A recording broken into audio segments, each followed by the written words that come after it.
Hello student, स्वागत है एक बार फिर से आपका अपने यूट्यूब चैनल टारगेट सेमेस्टर में। तो देर न करते हुए चलिए क्लास को स्टार्ट करते हैं, क्योंकि एग्जाम आपका जस्ट कल ही है।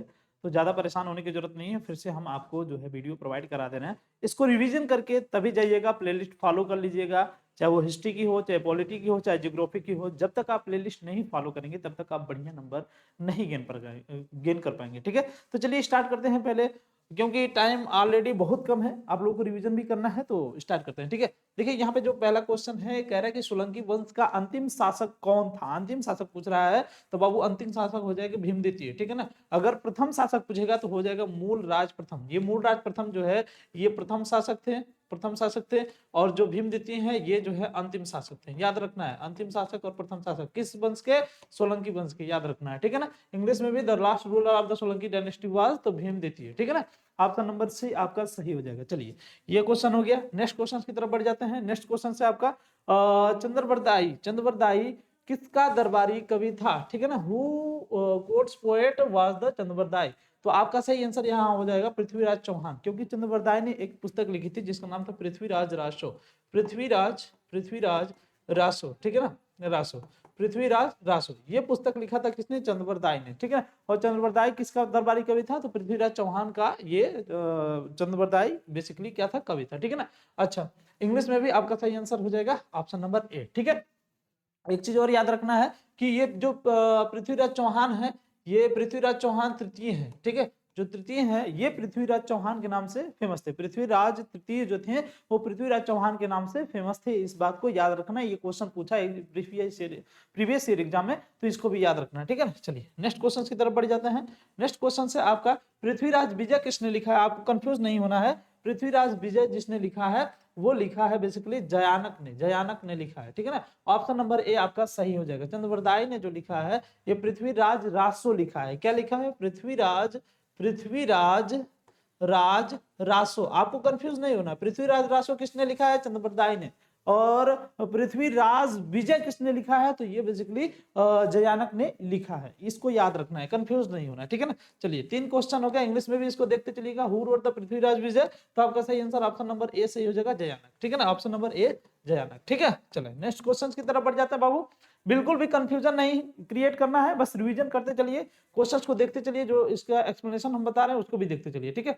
चलिए नेक्स्ट क्वेश्चन देखिए। यहाँ पे क्वेश्चन पूछ लिया कि पृथ्वीराज चौहान के रूप में कौन प्रसिद्ध थे? भाई, तो पृथ्वीराज तृतीय। पृथ्वीराज जो तृतीय थे ये पृथ्वीराज चौहान के रूप में फेमस हुए थे। और यही जो है मोहम्मद गौरी से युद्ध भी किए थे। मोहम्मद गौरी से कब युद्ध किए थे भाई? तराइन का युद्ध किए थे। तराइन के युद्ध के नाम से जाना जाता है। कब युद्ध किए थे? 1191 में, 1191 में और 1192 में। ठीक है। पहले युद्ध में कौन जीत गया था? पहले युद्ध में पृथ्वीराज जीत गए थे। कौन जीता था? पृथ्वीराज। दूसरे युद्ध में कौन जीता था? मोहम्मद गौरी जीत गया था, मोहम्मद गौरी। और तभी से भारत पर मुस्लिम शासक का राज हो गया। मुस्लिम शासक, तो इन्होंने जो मुस्लिम शासक का राज अपनाया इसको सल्तनत कहा जाता है। सल्तनत। लेकिन इसके बाद बेसिकली जो आता है बाबर वाला जो काल आता है उसे हम लोग सल्तनत नहीं बल्कि मुगल काल कहते हैं। मुगल काल। ठीक है ना। मुगल काल। क्लियर है? यहां तक की चीजें मुझे लगता है आपको क्लियर हो चुकी होगी। ठीक है। चलिए नेक्स्ट क्वेश्चन की तरफ बढ़ जाते हैं। निम्नलिखित में से कौन परमार वंश का शासक था? आपका सही आंसर ऑप्शन नंबर ए सही हो जाएगा। मुंज जो है परमार वंश का शासक था। ठीक है ना। मुंज परमार वंश का शासक था। याद रखना है। ऑप्शन नंबर ए आपका सही हो गया। ठीक है। चलिए नेक्स्ट क्वेश्चन की तरफ बढ़ जाते हैं। वर्धन वंश का प्रथम शासक जो था स्वतंत्र शासक कौन था भाई? तो वर्धन वंश का स्वतंत्र शासक जो था बेसिकली वो प्रभाकर वर्धन था। कौन था? प्रभाकर वर्धन। और इसने ही वर्धन वंश का, या फिर पुष्यभूति वंश भी अगर पूछे, पुष्य अरे ये क्या लिख दिए? पुष्यभूति वंश। ठीक है ना। इसने भी पुष्यभूति वंश की स्थापना की थी, जिसे हम लोग वर्धन वंश के नाम से जानते हैं। इसी डायनेस्टी का, इसी वंश का जो शासक था वो हर्षवर्धन था। बेसिकली प्रभाकर वर्धन के 2 पुत्र थे, राज्यवर्धन और हर्षवर्धन। तो हर्षवर्धन जो था वो बाद में शासक बनता है 606 ईस्वी में। कब? जब राज्यवर्धन की मृत्यु हो जाती है तब। राज्यवर्धन की मृत्यु हो जाती है तब। ठीक है ना। राज्यवर्धन की मृत्यु हो जाती है तब। ठीक है। तो आपका सही आंसर ऑप्शन नंबर बी हो जाएगा। ये स्वतंत्र शासक हुआ करता था। ये बेसिकली गुप्तों के बाद आए थे। गुप्त वंश जब डिस्ट्रॉय हो चुका था तो गुप्त वंश के बाद यही डायनेस्टी उभर करके आई। और इसी के साथ बहुत सी डायनेस्टी उभर करके आई थी, जैसे चालुक्य वंश भी इसी के टाइम था, राष्ट्रकूट वंश भी इसी के टाइम था, पाल वंश भी इसी के टाइम था, और भी विभिन्न प्रकार के ये जो प्रत्याहार वंश है ये भी इसी के टाइम था, ठीक है ना, गुर्जर प्रतिहार, ठीक है।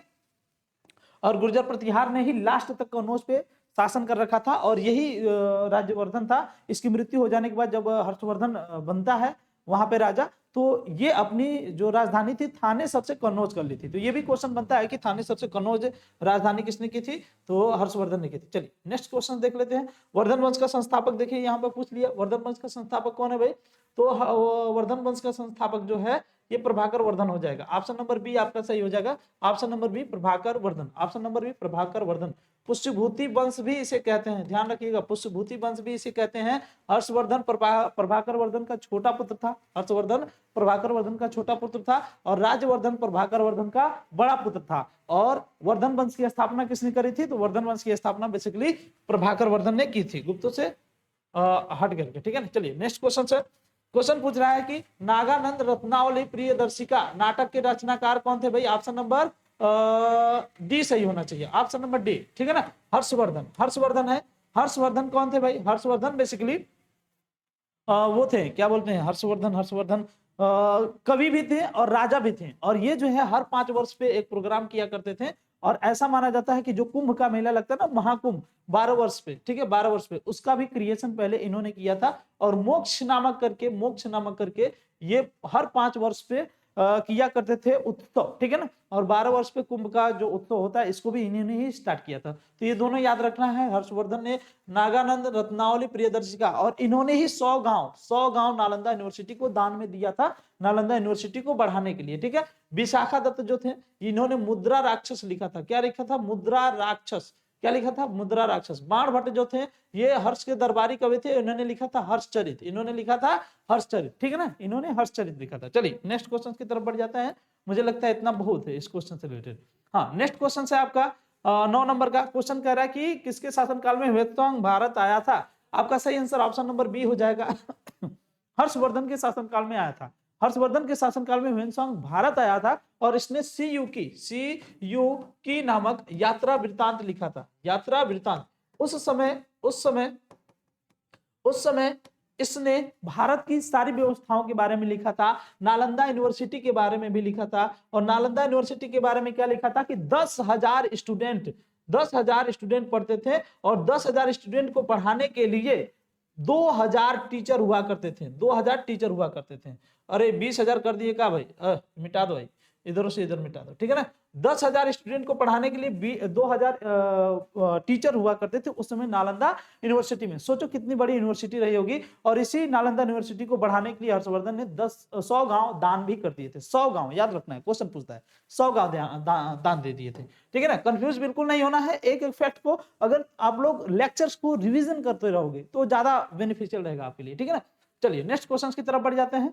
हर्षचरित किसने लिखा है बाबू, हर्षचरित बेसिकली बाणभट्ट ने लिखा है, जस्ट इसका आंसर बताया है हम, हर्षचरित ने बाणभट्ट लिखा था। कालिदास ने रामचरितमानस लिखा था। रघुवंश नामक पुस्तक भी इन्होंने लिखी थी। और एक चीज और याद रखिए, वाल्मीकि ने रामायण लिखा था और व्यास ने महाभारत लिखा था, महाभारत। और ऐसा माना जाता कि वेद को भी पहली बार संकलित करने का कार्य जो है वेद व्यास ने किया था। तो ये सब याद रखना है आपको, ये सब याद रखना है, ठीक है ना। चलिए नेक्स्ट क्वेश्चन की तरफ बढ़ जाते हैं। हाँ, दिलवाड़ा के चालुक्य जैन मंदिर कहाँ स्थित है भाई, तो आपका सही आंसर हो जाएगा ऑप्शन नंबर सी, राजस्थान में स्थित है। Where is the Chalukya temples, Jain temples Dilwara located, तो आपका सही आंसर हो जाएगा राजस्थान आपका सही आंसर हो जाएगा, ठीक है। चलिए अगर मैं सही हूं तो सही है सर। चलिए नेक्स्ट क्वेश्चन की तरफ बढ़ जाते हैं।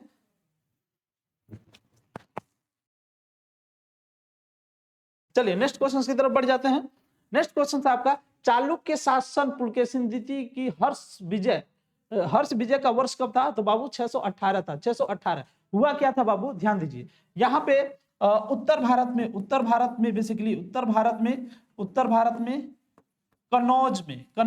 कन्नौज जिसकी राजधानी थी, यहाँ पे था हर्ष। और दक्षिण भारत में पुलकेशिन द्वितीय था। इन दोनों के बीच में युद्ध हुआ, कहां पे, नर्मदा नदी के तट पे। और यहाँ पे हर्ष की हार हो गई। हर्ष की हार हो गई। और जब हर्ष की हार हो जाती है, पुलकेशिन द्वितीय की जीत हो जाती है, तो हर्ष जो दक्षिण भारत में जाना चाहता था, यहाँ के बाद से दक्षिण भारत जाने की चेष्टा इसने खत्म कर दी। जो इसकी इच्छा थी दक्षिण भारत में जाने की, राज्य को कवर करने की, तो इसने यहाँ से चेष्टा खत्म कर दी और बेसिकली ये भारत के उत्तरी हिस्से में ही रह गया। और इसकी राजधानी कहाँ थी? कन्नौज थी। पहले कहाँ हुआ करती थी? थानेश्वर। थानेश्वर। ये क्वेश्चन बनता है कि पुरानी राजधानी कहाँ थी? थानेश्वर। दूसरी राजधानी कन्नौज। ये क्वेश्चन पूछता है। तो अगर प्रभाकर वर्धन की राजधानी पूछे, प्रभाकर वर्धन की, तो कहां पे हो जाएगा? थानेसर। अगर हर्ष की राजधानी पूछ दे तो कहां पे हो जाएगा? कन्नौज। इसी कन्नौज के लिए बहुत बड़ा युद्ध हुआ था, जिसे हम लोग त्रिपक्षीय संघर्ष के नाम से जानते हैं, जिसमें पाल वंश थे, राष्ट्रकूट वंश थे और प्रतिहार वंश थे। ये तीनों वंश थे। ठीक है ना। चलिए नेक्स्ट क्वेश्चन की तरफ बढ़ जाते हैं। ये 618 ईस्वी में यह घटना हुआ था, दोनों लोगों के बीच युद्ध हुआ था। हर्ष की बेसिकली यहाँ पे हार हो गई थी। ठीक है ना। चलिए नेक्स्ट क्वेश्चन की तरफ बढ़ जाते हैं। चालुक्य शासक पुलकेशिन द्वितीय ने किस नदी पर हर्षवर्धन को परास्त किया था? बाबू ऑप्शन नंबर सी हो जाएगा। Option number C. देखिए यहाँ पे कह रहा है on the bank of the river Chalukya ruler Pulakeshin द्वितीय डिफीट द हर्षवर्धन। ठीक ना, हर्षवर्धन को डिफीट करने का काम किया था। यहाँ पे है ऑप्शन, यहाँ पे नहीं है इंग्लिश वाले में। ऑप्शन नंबर सी सही हो जाएगा, नर्मदा नदी के तट पे। ठीक है ना, ऑप्शन नंबर सी नर्मदा नदी के तट पे। ठीक है। चलिए नेक्स्ट क्वेश्चन की तरफ बढ़ जाते हैं। कह रहा है कि किस शासक ने बोध गया स्थित बोधि वृक्ष को कटवा दिया था? बाबू ये शशांक था। शशांक को बुद्धिस्ट से इतना दिक्कत था कि इसने बोधि वृक्ष को भी कटवा दिया था। इतना इंपॉर्टेंट पॉइंट है, याद रखना है, ये बहुत ही इंपॉर्टेंट पॉइंट। कई बार क्वेश्चन में ये प्रीवियस ईयर क्वेश्चन में रिपीटेड हुआ। ये प्रीवियस ईयर क्वेश्चन का क्वेश्चन है। 100% मैं कह रहा हूँ ये इस क्वेश्चन के आने के चांसेस हैं बाबू। शशांक ये बोधि वृक्ष को कटवा दिए थे। बोधि वृक्ष किससे संबंधित था भाई? गया में स्थित था। ठीक है, ठीक है। और ये बेसिकली किससे संबंधित था? महात्मा बुद्ध से संबंधित था, महात्मा बुद्ध से।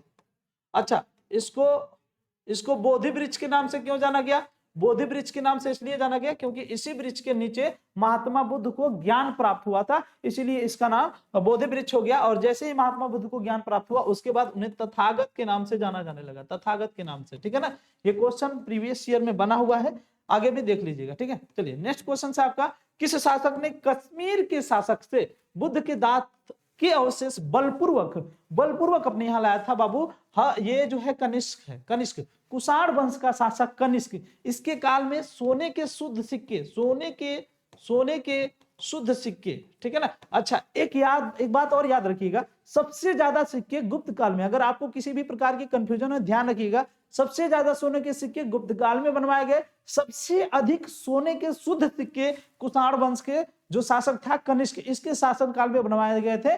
किसी बच्चे ने कमेंट किया था कि सर कंफ्यूजन है, मुझे बता दीजिए। तो गुप्त वंश में सबसे ज्यादा सिक्के बनवाए गए थे, कुषाण वंश में सबसे शुद्ध सोने के सिक्के बनवाए गए थे। कंफ्यूज नहीं होना है। और ध्यान दीजिए, दांतों को बलपूर्वक ये अचीव कर लिया था या फिर छीन लिया था, ये कहें कश्मीर के शासक थे। किसको? महात्मा बुद्ध के दांत को। ठीक है ना, किसको छीन लिया था? महात्मा बुद्ध के दांत को। किससे छीना था? कश्मीर वंश के शासक से। ठीक है ना, कश्मीर वंश के नहीं बल्कि वो कश्मीर का शासक था। एक चीज और याद रखना कनिष्क के बारे में, बहुत इंपॉर्टेंट है। वो क्या याद रखना है? याद ये रखना है कि इसने जो है बौद्ध संगति कराई थी। बौद्ध संगति। ठीक है ना। बौद्ध संगति कौन सी थी भाई? चौथी बौद्ध संगति। कहां पे करवाई थी? ये जो है पहली राजगिरी, दूसरी वैशाली, तीसरी पाटलिपुत्र और चौथी कुंडलवन में करवाई थी। कुंडल वन। ठीक है ना, कुंडल वन में। ठीक है ना, ये याद रखना है, ये बहुत इंपॉर्टेंट पॉइंट है। ठीक है ना, ये बहुत इंपॉर्टेंट पॉइंट है, इसको याद रखिएगा। चौथी बौद्ध संगति ये कनिष्क के शासनकाल में हुई थी, जो कि आपका कुषाण वंश का था। ठीक है। चलिए नेक्स्ट क्वेश्चन की तरफ बढ़ जाते हैं। नेक्स्ट क्वेश्चन से बाबू, किस शासक के शासनकाल में प्रयाग में प्रति 5वें वर्ष एक समारोह का आयोजन होता था, जिसे हम लोग महामोच परिषद कहा जाता था?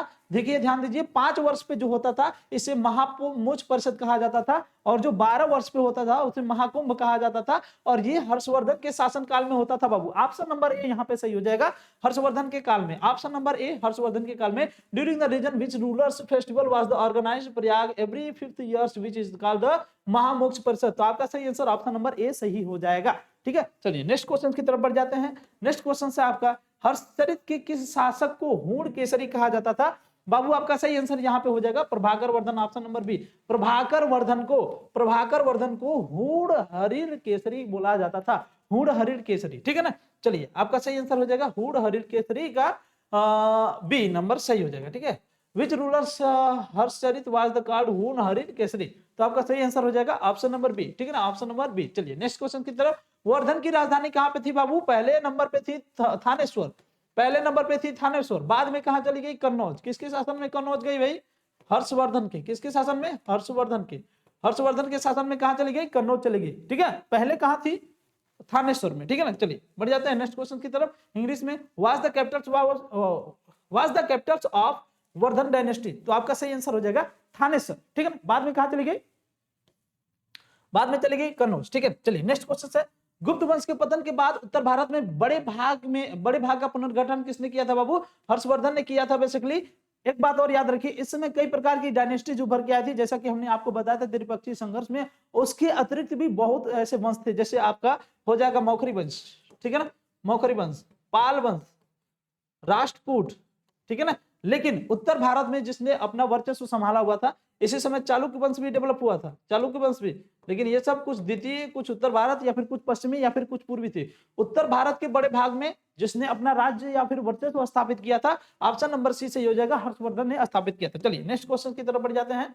नेक्स्ट क्वेश्चन है आपका निम्नलिखित में से प्रतिहार वंश की राजधानी थी बाबू? प्रतिहार वंश की राजधानी, तो प्रतिहार वंश की जो राजधानी थी यहाँ पे धारा थी। ठीक है ना, ऑप्शन नंबर बी आपका सही हो जाएगा, ऑप्शन नंबर बी धारा। ठीक है ना, अरे ये सेक्शन नहीं होना चाहिए भाई, धारा होना चाहिए, धारा थी। ठीक है ना, ऑप्शन नंबर बी हो जाएगा धारा। ठीक है, चलिए नेक्स्ट क्वेश्चन की तरफ बढ़ जाते हैं। नेक्स्ट क्वेश्चन है आपका, हाँ, निम्नलिखित में से किसकी उपाधि परम सौगात थी? ऑप्शन नंबर सी सही हो जाएगा, राजवर्धन द्वितीय की। राजवर्धन द्वितीय का जो क्या था? राजवर्धन द्वितीय का जो अरे ये राजवर्धन होना चाहिए भाई, राजवर्धन, राजवर्धन। ठीक है, राजवर्धन सेकेंड, राजवर्धन जो सेकेंड था, इसकी जो उपाधि हुआ करती थी, इसने जो अडॉप्ट किया था अपने नाम पे, क्या अडॉप्ट किया था भाई? एक तरीके से टाइटल बोल सकते हैं। ठीक है ना, जो टाइटल अडॉप्ट किया था वो परम सौगात थी। ठीक है ना, चलिए नेक्स्ट क्वेश्चन की तरफ बढ़ जाते हैं।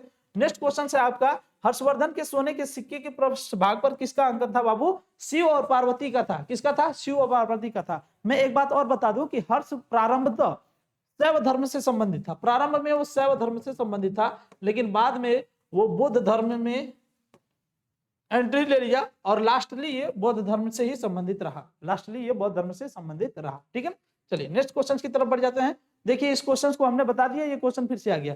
वेनसोंग के अनुसार नालंदा शिक्षा प्राप्त करते थे, नालंदा शिक्षा प्राप्त करते थे कितने विद्यार्थी थे भाई? तो 10,000। ऑप्शन नंबर ए आपका सही हो जाएगा, 10,000 विद्यार्थी उस समय प्राप्त करते थे शिक्षा। 2,000 टीचर वहां पे पढ़ाया करते थे, 10,000 विद्यार्थी शिक्षा प्राप्त करते थे। और हर्षवर्धन ने 100 गांव को दान में दे दिया था नालंदा यूनिवर्सिटी के लिए। चलिए नेक्स्ट क्वेश्चन की तरफ बढ़ जाते हैं। नेक्स्ट क्वेश्चन आपका, हर्षवर्धन पुत्र था भाई, हर्षवर्धन पुत्र था, Harshavardhan was the son of, आपका सही आंसर हो जाएगा option number C, Prabhakar Vardhan. Prabhakar Vardhan का ये पुत्र था, Prabhakar Vardhan, option number C. ठीक है ना, चलिए बहुत से फैक्ट इसके बारे में बता दिए। चलिए नेक्स्ट क्वेश्चन की तरफ बढ़ जाते हैं। हर्षवर्धन लेखक थे भाई, किसके थे? हर्षवर्धन किसके लेखक थे? आपका सही आंसर हो जाएगा ऑप्शन नंबर सी, नागानंद के। और फिर जो है इन्होंने लिखा था प्रियदर्शिका के भी लेखक थे, रत्नावली के भी लेखक थे। ठीक है ना, प्रियदर्शिका के भी, रत्नावली के। ठीक है ना, याद रखना ये कुछ इंपोर्टेंट उनकी कृति है, या फिर रचना है, या फिर किताब है, या फिर इसके वो लेखक है। ठीक है ना, चलिए नेक्स्ट क्वेश्चन की तरफ बढ़ जाते हैं। हर्षवर्धन राजगद्दी पर कब बैठा भाई? तो हर्षवर्धन राजगद्दी पर 606 ईस्वी में बैठा था, 606 ईस्वी में बैठा था हर्षवर्धन राजगद्दी पर, याद रखना है 606 ईस्वी में, 606 ईस्वी में। अपने भाई की मृत्यु जब हो जाती है, हर्षवर्धन के भाई की जब मृत्यु हो जाती है, तब ये राजगद्दी पर बैठता है। चलिए नेक्स्ट क्वेश्चन की तरफ बढ़ जाते हैं। हर्ष के साम्राज्य की राजधानी थी बाबू कन्नौज, हर्ष के साम्राज्य की राजधानी थी कन्नौज। पहले कहां थी? पहले थानेश्वर थी, बाद में कहां हो गई? कन्नौज। कन्नौज कौन लेके गया? हर्षवर्धन लेकर के गया था। ठीक है ना, याद रखना। चलिए नेक्स्ट क्वेश्चन की तरफ बढ़ जाते हैं। नेक्स्ट क्वेश्चन है आपका, हर्षवर्धन के शासनकाल में, भाई सब कुछ सही तो है ना? इतना मेहनत कर रहे हैं, पता चला कि रिकॉर्ड ही ना हो रहा, या फिर कोई टेक्निकल इशू, कहानी खत्म हो जाएगी। कोई बात नहीं है, सब कुछ सही है। ठीक है ना, पढ़िए नेक्स्ट क्वेश्चन देख लेते हैं। हर्षवर्धन के शासनकाल में किस चीनी यात्री ने भारत की यात्रा की थी भाई? वेनसोंग था, वेनसोंग। फयान किसके शासनकाल में आया था? चंद्रगुप्त द्वितीय के शासनकाल में आया था, चंद्रगुप्त द्वितीय के शासनकाल में आया था। और वेनसोंग जो आया था हर्षवर्धन के शासनकाल में आया था। ये दोनों क्वेश्चन पूछता है, इसलिए हम बता दिए। ठीक है ना, हर्षवर्धन की मृत्यु कब हुई थी भाई? 647 ईस्वी में, 647 ईस्वी में। 647 647 ईस्वी में हर्षवर्धन की मृत्यु हो गई थी। चलिए इसके बाद प्रतिहार वंश शासक आया, प्रतिहार वंश, और ये क्या कर लिया था, अडॉप्ट कर लिया था कन्नौज को। ठीक है ना, चलिए आगे बढ़ जाते हैं नेक्स्ट क्वेश्चन की तरफ। परमार वंश की राजधानी, परमार वंश की राजधानी कहां थी भाई, धारा। परमार वंश की राजधानी धारा, ऑप्शन नंबर सी सही हो जाएगा, परमार वंश की राजधानी धारा। ठीक है ना, परमार वंश की राजधानी क्या हो जाएगी, धारा, ऑप्शन नंबर सी, सेक्शन नहीं धारा। ठीक है ना, परमार वंश की राजधानी धारा। चलिए नेक्स्ट क्वेश्चन की तरफ बढ़ जाते हैं। अजमेर शहर का निर्माण किसने करवाया था भाई, अजय राज ने निर्माण करवाया था, अजय राज में, ऑप्शन नंबर सी सही हो जाएगा। अरे अजय राज ने किसका निर्माण करवाया था, अजमेर शहर का। ये बेसिकली राजपूत थे, क्या थे, राजपूत थे। ऑप्शन नंबर सी यहाँ पे सही हो जाएगा, अजय राज, ऑप्शन नंबर सी अजय राज। चलिए नेक्स्ट क्वेश्चन की तरफ बढ़ जाते हैं। नेक्स्ट क्वेश्चन आपका राजपूतों की उत्पत्ति से संबंधित विदेशी जो उत्पत्ति था, सॉरी, राजपूतों की उत्पत्ति से संबंधित जो विदेशी मत था किसका था, वी.ए. स्मिथ का। वी.ए. स्मिथ का, इन्होंने कहा था कि जो राजपूतों की उत्पत्ति हुई है बेसिकली ये विदेश से आए हैं, या फिर राजपूत जो है ये विदेश से संबंधित है। ठीक है ना, चलिए नेक्स्ट क्वेश्चन की तरफ बढ़ जाते हैं। क्वेश्चन कह रहा है कि हर्षकालीन शासन व्यवस्था में भुक्ति किसे कहा जाता था, प्रांत कहा जाता था। जैसे हर्ष केंद्र में बैठता था और विभिन्न प्रकार की भुक्ति हुआ करते थे, प्रांत जहां पर राज्यपाल बैठते थे, क्या बैठते थे, राज्यपाल। तो ये वाला भुक्ति का मतलब समझ रहे हैं, राज्य जैसे यूपी, बिहार, एमपी, बात समझ में आई। इसी तरीके से उस समय भुक्ति हुआ करती थी। ठीक है ना, बात आपको समझ में आ गई। ये प्रांत हुआ करता था, भुक्ति क्या कहलाता था, प्रांत कहलाता था। चलिए नेक्स्ट क्वेश्चन देखिए, हर्षवर्धन ने नालंदा विश्वविद्यालय को गांव में दान दिया था। कितने गांवों को दान में दिया था, ऑप्शन नंबर ए सही है, 100 गांवों को दान में दिया था। कई बार इस चीज को बता चुके हैं, 100 गांवों को इन्होंने दान में दिया था। चलिए नेक्स्ट क्वेश्चन की तरफ बढ़ जाते हैं। नेक्स्ट क्वेश्चन है, हर्ष ने अपनी राजधानी कहां स्थानांतरित की थी भाई, कन्नौज की थी, कन्नौज। अजमेर शहर किसने बनाया था, अजय राज ने। ठीक है ना, और हर्ष ने अपनी राजधानी कहां स्थित कर दी थी, कन्नौज। कन्नौज पे सबसे लास्ट में जो शासन था वो प्रतिहार वंश का ही था, सबसे लास्ट में जो शासन था प्रतिहार वंश का था। ठीक है ना, चलिए नेक्स्ट क्वेश्चन की तरफ बढ़ जाते हैं। प्रियदर्शिका के लेखक कौन है भाई, कई बार बता चुके, प्रियदर्शिका के लेखक कौन है, हर्षवर्धन है, ऑप्शन नंबर बी सही हो जाएगा। प्रियदर्शिका के लेखक हर्षवर्धन, ऑप्शन नंबर बी। चलिए ठीक है, यहां तक की चीजें हो गई। चलिए नेक्स्ट क्वेश्चन की तरफ बढ़ जाते हैं। नालंदा किसने बनाया था भाई, गुप्त वंश का शासक कुमारगुप्त किस वंश से संबंधित था, गुप्त वंश से। और गुप्त वंश का जो सबसे अंतिम शासक था वो था विष्णुगुप्त, याद रखिएगा, ये पूछता है कई बार। ठीक है ना, विष्णुगुप्त। और हुड़ो का आक्रमण पूछ लेता है, गुप्त वंश से संबंधित था, वो किसके शासनकाल में, स्कंदगुप्त। ठीक है ना, स्कंदगुप्त। चलिए ठीक है, क्लियर है। चलिए नेक्स्ट क्वेश्चन की तरफ बढ़ जाते हैं। नेक्स्ट जो क्वेश्चन है, हर्ष के शासनकाल में प्रति 5वें वर्ष किया जाने वाला जो समारोह था बाबू, महामोक्ष परिषद था, महामोक्ष परिषद। और 12वें वर्ष में किया जाता था वो महाकुंभ हुआ करता था, याद रखिएगा, महाकुंभ। ठीक है ना, और 5वें वर्ष में महामोक्ष परिषद किया जाता था। हर्ष के शासनकाल में सबसे महत्वपूर्ण व्यवसाय था बाबू वस्त्र उद्योग, ऑप्शन नंबर ए सही हो जाएगा। वस्त्र उद्योग जो था हर्ष के शासनकाल में सबसे महत्वपूर्ण व्यवसाय हुआ करता था। ठीक है ना, सबसे महत्वपूर्ण व्यवसाय वस्त्र उद्योग। चलिए नेक्स्ट क्वेश्चन की तरफ बढ़ जाते हैं। प्रारंभतः हर्ष किस वंश का अनुयायी था भाई, शुरुआत में हर्ष किस वंश का अनुयायी था, शैव वंश का। बाद में किस वंश का हो गया, बौद्ध वंश का। बाद में किस वंश का, धर्म का, वंश नहीं, पहले शैव धर्म का, ठीक है ना, और बाद में बौद्ध धर्म का, ठीक है ना, अनुयायी हो गया था। ठीक है ना, कौन, जो हर्ष था। ठीक है ना, चलिए नेक्स्ट क्वेश्चन की तरफ बढ़ जाते हैं। नेक्स्ट क्वेश्चन है आपका, गुजरात का अंतिम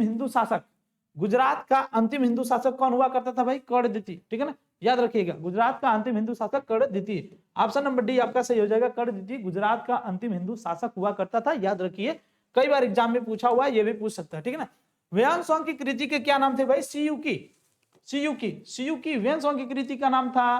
फायुकी जो है ये फायान की कृति का नाम था। अर्थशास्त्र ये कौटिल्य की कृति का नाम था। और नागादत्त ये हर्ष के कृति का नाम था, याद रखिएगा। फायुकी फयान, सीयुकी वेनसोंग, अर्थशास्त्र कौटिल्य, नागानंद हर्ष। ठीक है ना, चलिए इतना याद रखिएगा। नेक्स्ट क्वेश्चन की तरफ बढ़ जाते हैं। चौहान वंश किस वंश से संबंधित थे भाई, चौहान वंश किस वंश से संबंधित थे, बाबू सूर्यवंशी थे। चौहान वंश सूर्यवंशी थे, याद रखना है। 7वीं शताब्दी में वस्त्र उद्योग का मुख्य केंद्र Varanasi, Mathura, Kamarup. Option number A सही। Varanasi, Mathura, Kamarup, option number A सही है। ठीक है ना, Varanasi, Mathura, Kamarup, option number A सही है। ठीक है ना, और ये किसका काल था? हर्ष का काल था, हर्ष का काल था। ठीक है ना, तो आपके टोटली 45 क्वेश्चंस हो गए, 45 क्वेश्चंस हो गए, जो कि आज के लेक्चर्स में हमने डिस्कस किया है। थोड़ा सा फास्ट चलने की कोशिश की है, क्योंकि कल आपका एग्जाम है, तो आपको परेशान होने की जरूरत नहीं, आराम से आप बैठ करके पढ़िए, डेडिकेटेड होकर के पढ़िए, सारे क्वेश्चंस को आप कवर कर लेंगे। तो आज की क्लास में सिर्फ इतना ही, मिलते हैं नेक्स्ट क्लास में, तब तक के लिए बाय।